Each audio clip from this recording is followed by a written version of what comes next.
শুভ সকাল বন্ধুরা, good morning. আমি রূপা অফিসিয়াল চ্যানেলে তোমাদের সবাইকে অনেক অনেক ভালোবাসা, অনেক অনেক শুভেচ্ছা রইল। সকালে উঠেই আমি দিনটা শুরু করলাম সূর্যদেবকে নমস্কার করে। তারপর চলে আসলাম পাখিদের একটু এখানে ওখানে 3-4 জায়গায় খাবার দিয়ে দিলাম, যেখান থেকে ইচ্ছা হবে যারা খাবে। আমি যখন হাঁটাচলা করি আমার সামনে যখন খাবার দিয়ে থাকি তখন কিন্তু ওরা খায় না, তখন ওরা ছাদের উপরে যে খাবারটা দিয়ে রাখি সেটা খায়। আমি আবার এদিক ওদিক হলে পরে পাখিরা আবার নিচে এসে খায়। আমি আবার চলে আসলাম ছেলের এদিকে।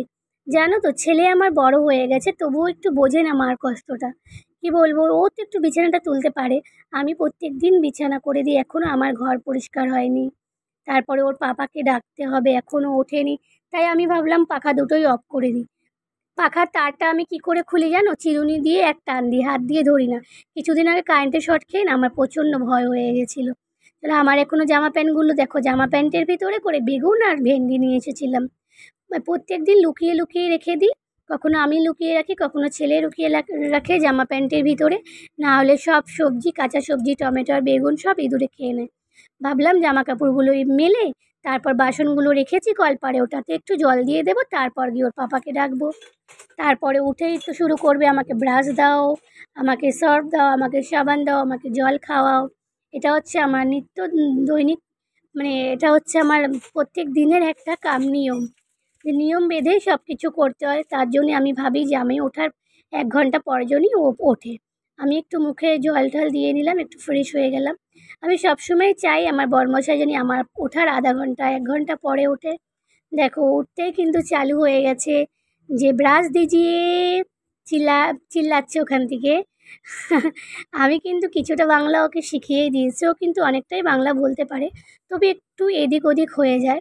তা আমি ব্রাশ দিয়ে চাটা বসিয়ে দিয়েছি, চা বসিয়ে ওখান থেকেই অর্ডার করেছি চা বসিয়ে দাও। চা বসিয়ে দিয়ে আমি ভাবলাম এই জায়গাটা একটু ঝাড়ু লাগিয়ে নিই। ঝাড়ু লাগাতে লাগাতে চলে গেছিলাম। তা এখানেই বসে তো আমরা সবাই মিলে চা খাবো, তার জন্য ঝাড়ু লাগিয়ে নিলাম। এ দেখো 4টে কাপ নিয়ে নিয়েছি, একটা আমার ছেলের, আমার বরমশাইয়ের, আর একটা ভাই আছে। চা খেয়ে কিন্তু আমি সোজা চলে আসলাম চাল বাছতে। চালে কিন্তু অনেক নোংরা। আমাদের কিন্তু কোনো টাইম টেবিল নেই, যে যখন আসে তখন খায়। কখনো ছেলে চলে আসে তো কখনো ছেলের বাবা চলে আসে। তা আমি আজকে রান্না করেছি ডিমের ঝোল আর ভাত। তা ছেলে আগে চলে এসেছে, ছেলেকে খেতে দিয়ে দিয়েছি। এখনো বাইরে দেখবে কত রোদ, দেখো বাইরের দিকে তাকানো যাচ্ছে না, এত রোদ। মানে রোদে কাপড় জামা তো পুরো পুরো ছাই ছাই হয়ে যাচ্ছে।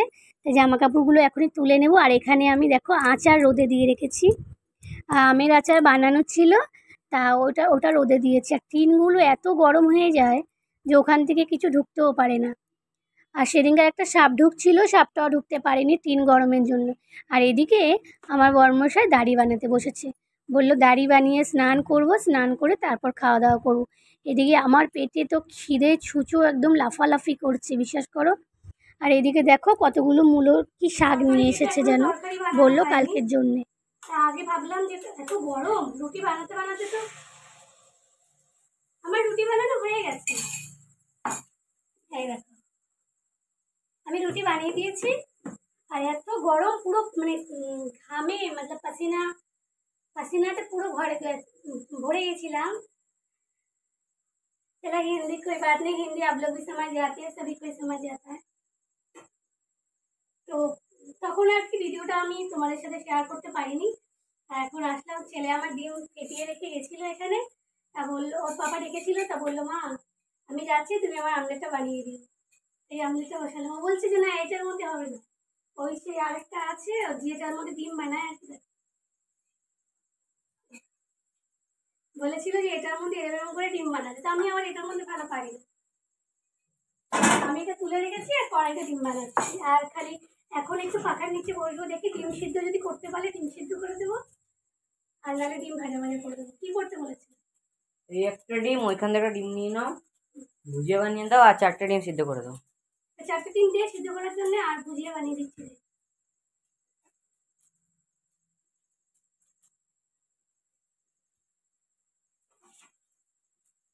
সিদ্ধ করি।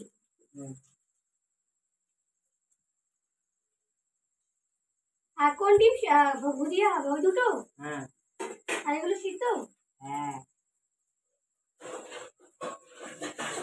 4টে ডিম এর মধ্যে সিদ্ধ হয়ে যাবে না? হ্যাঁ।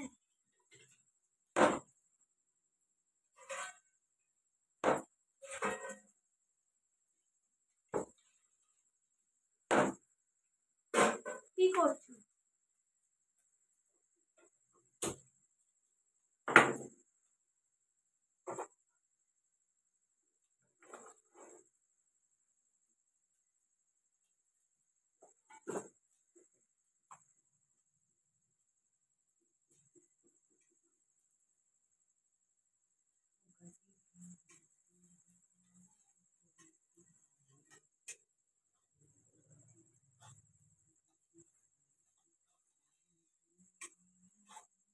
তো